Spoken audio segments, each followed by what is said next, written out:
Los derechos humanos protegen a quienes son agredidos por los poderes del Estado. En la Edad Media era absurdo plantearlos. No había derechos para los hombres. La figura del Cristo torturado justificó la tortura de Torquemada. Todo régimen autoritario reprime desde un absoluto. Primo Levi dice, existe Auschwitz, no existe Dios. ¿Dios ignoraba la ESMA? ¿Las matanzas en Vietnam? En un mundo en el cual el silencio de Dios es agobiante, los seres humanos tenemos la obligación de tomar la palabra.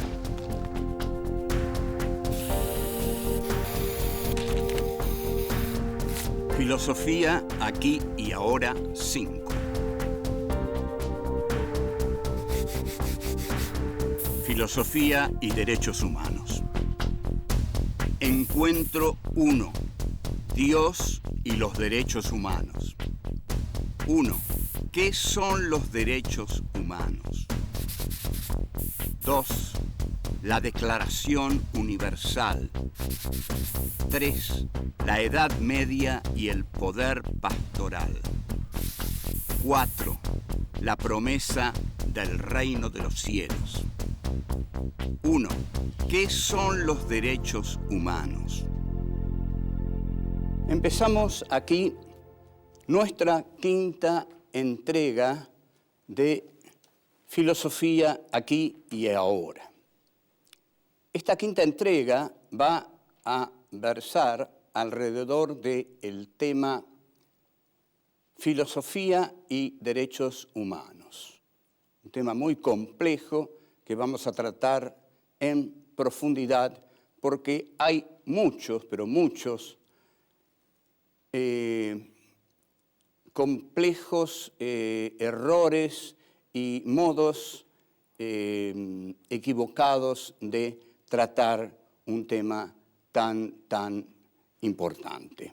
Creemos que debemos trabajarlo para justamente disolver todos los malentendidos que hay alrededor de estos temas. Creo que hoy algunos de ellos vamos a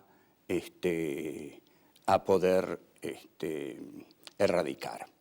Los derechos humanos son los derechos que protegen a quienes son agredidos por los poderes del Estado.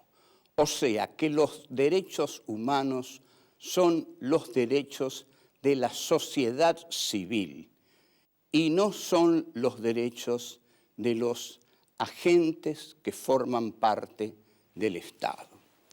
Estamos muy habituados, yo al menos y muchos más, a escuchar de parte de algunos gobernadores que en el entierro de un comisario, por ejemplo, el gobernador le cuenta a uno que ha ido a ese entierro y se ha parado junto al féretro de ese comisario y lo han cercado dos policías y le dicen, ¿y qué me dice?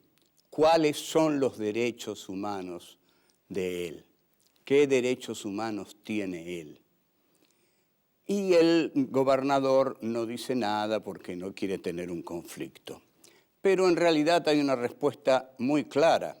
Los derechos humanos del policía que ahí yace corresponden al Estado. Es el Estado el que se encarga de los derechos humanos de los que trabajan para el Estado.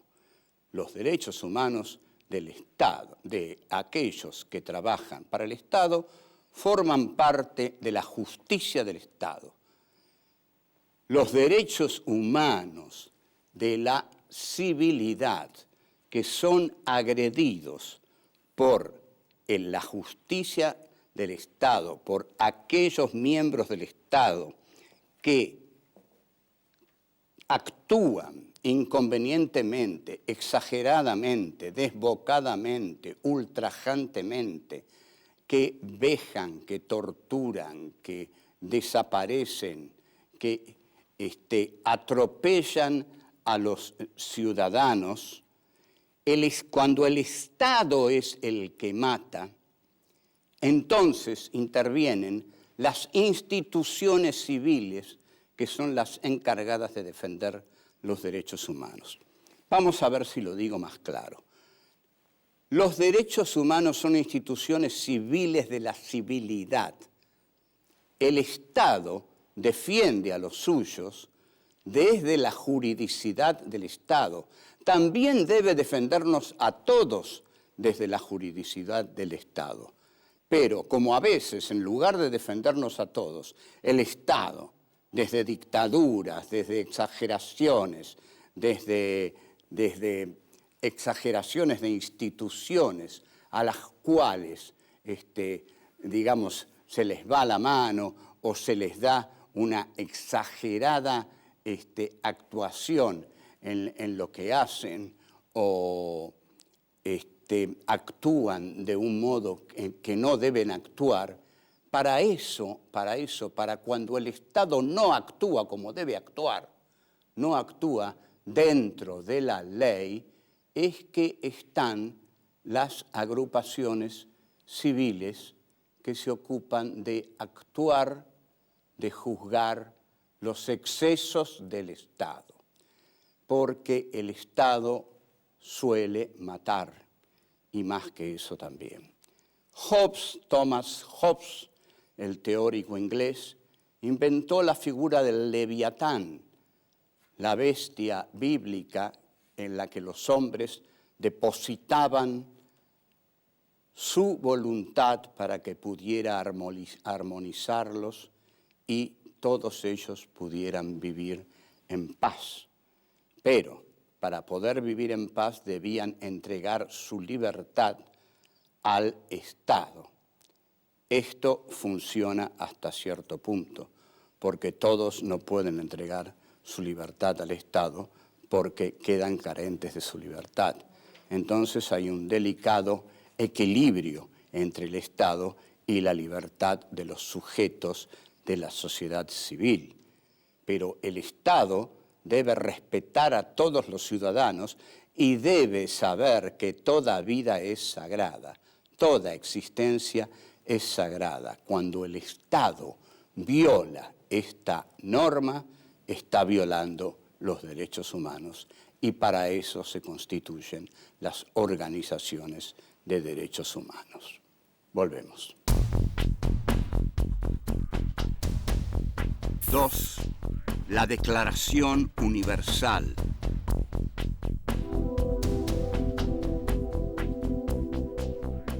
Luego de la Segunda Guerra Mundial, era de esperarse que temas como los derechos humanos pasaran a primer plano.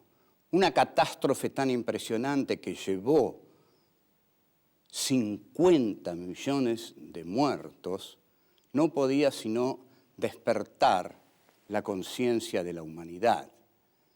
Esto se expresó desde todos los puntos de vista, desde el punto de vista de las reflexiones sobre el Holocausto y desde el punto de vista de las reflexiones sobre los derechos humanos. El 10 de diciembre de 1948 se reúne en París y se establece la Declaración Universal de los Derechos Humanos.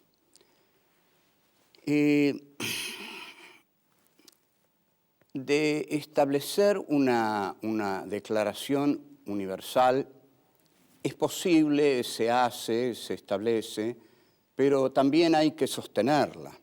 Hay que hacer todo lo posible por sostenerla, porque después vamos a ver qué clase de ser es el hombre y si con declaraciones humanistas es posible encauzarlo en el sentido del bien.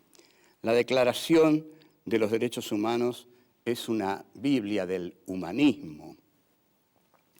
es en el sentido, digo humanismo, en el sentido en que dice cómo debe ser el hombre, cómo quisiéramos que fuera el hombre, lo mejor del hombre.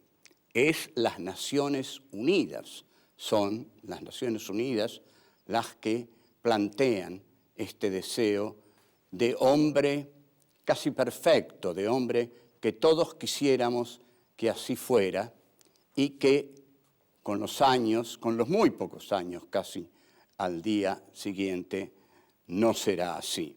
Pero al menos ahí queda sellado cómo queremos que sean y cómo deberían ser.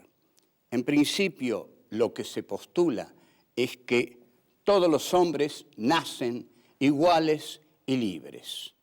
Este es de los primeros y fundamentales postulados de la Declaración, sin distinción de raza y religión, opinión política, etc. Son principios que tienen el valor de los principios bíblicos, que no pueden ser violados sin violar la esencia de la condición humana.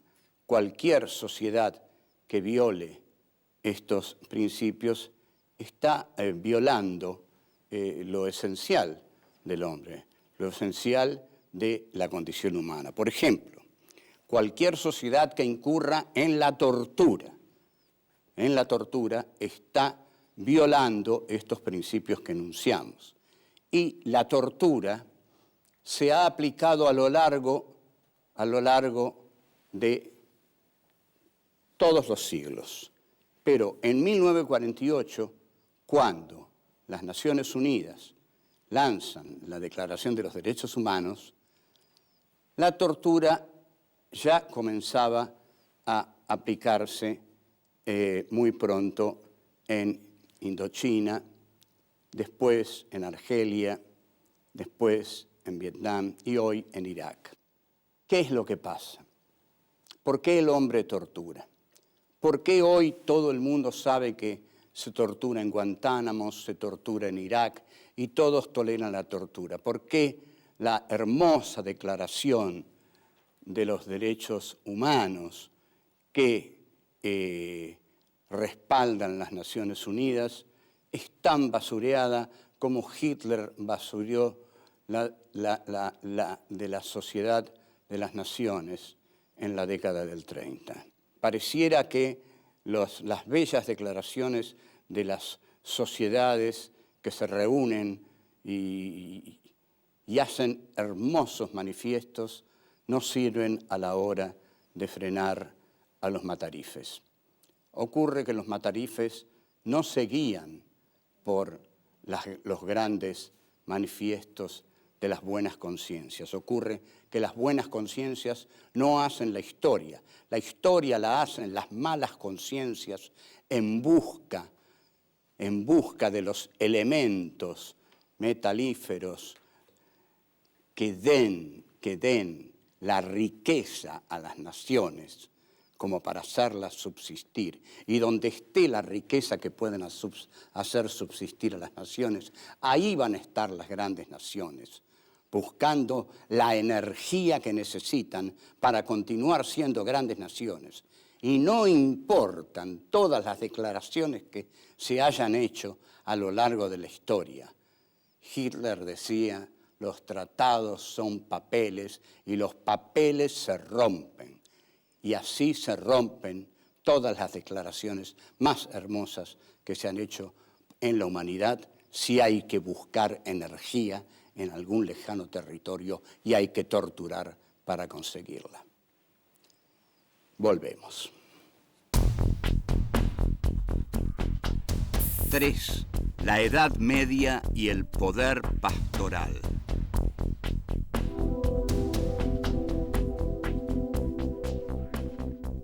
La tortura fue un arma fundamental durante la Edad Media. Es decir, la Inquisición torturaba para castigar a los pecadores y sobre todo para esto, para castigarlos y para hacerles sentir el rigor de la ira de Dios ante los pecadores. Ahora, en la Edad Media había un orden muy vertical que era más o menos así. Había un Dios, ese Dios era el que tenía la verdad y la revelaba a los hombres, pero no a todos los hombres, la revelaba sobre todo a un hombre, al Papa. El Papa la revelaba a los pastores la revelaban a los pequeños pastores de los pueblos, quienes tenían a sus rebaños, a sus manadas, que eran los sencillos hombres que los seguían. Luego, la verdad era conocida por estos pequeños hombres, sencillos hombres, en el ámbito de la confesión. El poder pastoral es el de la confesión. Este es un tema que analiza muy bien Foucault. ¿Cuál es el poder de la Iglesia en el medioevo? El poder de la Iglesia en el medioevo son dos grandes poderes. Todos conocen el de la Inquisición, pero el del poder pastoral es mucho más fascinante, porque el párroco, cuando recibe en el cubículo de la confesión al pecador, y el pecador, con esa separación, con los agujeritos, comienza a hablarle al pastor y a confesarle los pecados que lo hacen impuro ante Dios, le está diciendo al pastor las impurezas que lo constituyen. Oh Padre, yo he pecado porque tal y tal cosa. Ahora, quizás él no haya pecado, porque los pecados los ha establecido la Iglesia. Esos son los pecados. Lo que él cree que es pecado son los pecados que ha establecido la Iglesia. Quizás no haya pecado, pero ha pecado lo que la Iglesia dice que es pecado. Entonces ha pecado. Y le dice al cura que ha pecado. Entonces el cura le dice, bueno, tienes que hacer esto y esto. Este hombre sale contento del confesionario y libre y puro, pero el cura tiene una información sobre este hombre y el hombre que sale no tiene ninguna información sobre el cura. O sea, en el confesionario se da una relación, digamos, policial, ¿no? de información policial. El cura sabe todo sobre el que vino y el que vino se va y no sabe nada sobre el cura. Es un sistema de información policial que la Iglesia tiene en cada villa en la Edad Media. Este es el poder pastoral. Entonces, este es un poder enorme. Los hombres se sienten nada, se sienten manada, se sienten corderos que van detrás de los pastores. Los pastores son los curas y los hombres son una manada que sigan a los pastores porque los pastores son los representantes de Dios. Así la historia estuvo durante 13 siglos porque los pastores predecían que este valle de lágrimas iba rumbo al reino de los cielos y que el reino de los cielos esperaba en el futuro. Así la historia vivió en la modalidad de lo inmóvil. Volvemos. 4. la promesa del reino de los cielos.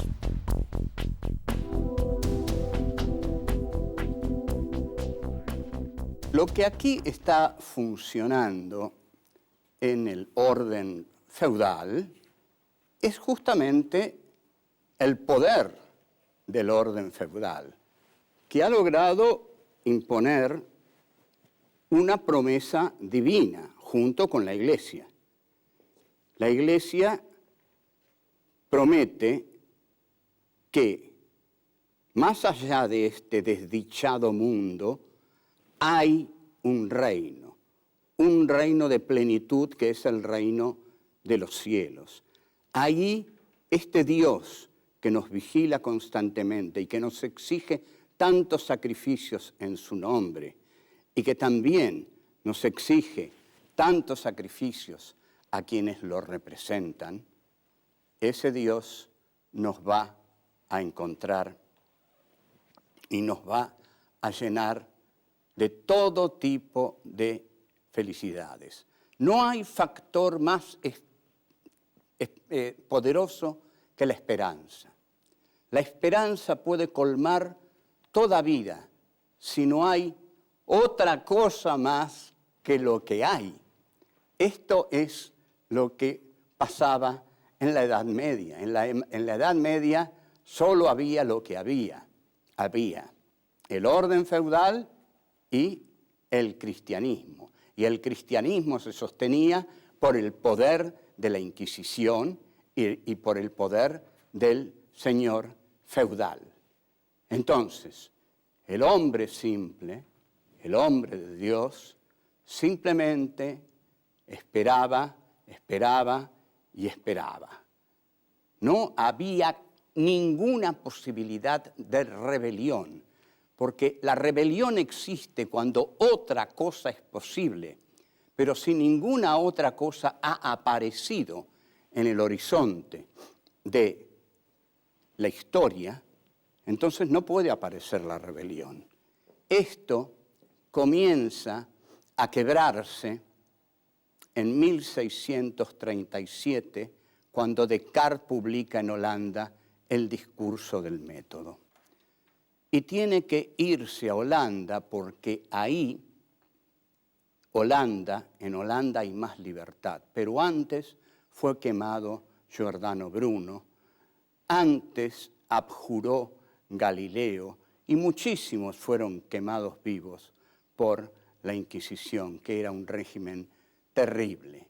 Ahí no había derechos humanos para nadie, para nadie. Ahí donde decía reinar la religión del amor de Jesús de Nazaret, solo reinaba el terror y la violencia y la tortura. Entonces, cuando aparece el discurso del método, aparece la historia, porque el hombre es puesto en la centralidad. Cuando Descartes dice, dudo de todo, al dudar de todo, duda de Dios, y al dudar de Dios, el mundo medieval se viene abajo. Ahora, lo fundamental en estas conclusiones es un tema constante, es Dios y los derechos humanos.